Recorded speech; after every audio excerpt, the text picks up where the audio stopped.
Hi friends, நம்ம இப்போ தேங்காய் உப்பு உருண்டை எப்படி செய்யறதுன்னு பார்க்கலாம். இதற்கு தேங்காய் ஒரு முடி, ஊற வைத்த பச்சரிசி ஒரு அழாக்கு, தேவையான அளவு உப்பு போட்டு கிரைண்டர்ல இட்லி மாவு பதத்துல அரைச்சிடலாங்க.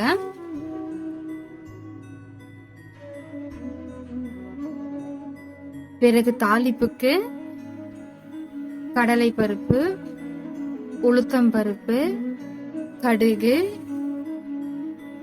காய்ந்த மிளகாய், கறிவேப்பிலை போட்டு வதக்கிடலாங்க. 1 டேபிள் ஸ்பூன் பெருங்காயத்தூள் போட்டுடலாம். இப்போ அரைச்சு வச்ச மாவு எடுத்து களி பதம் வர வரைக்கும் கிண்டிட்டே இருக்கணுங்க.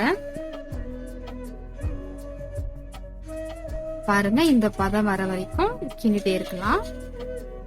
ஒரு 10 நிமிஷம் ஆற வைக்கலாம்ங்க. நல்லா ஆறின உடனே நமக்கு தேவையான சைஸ்ல பால் ஷேப்ல உருட்டிடலாம்.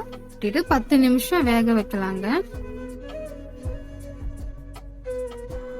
பாருங்க, சூடான தேங்காய் உப்பு உருண்டை ரெடி.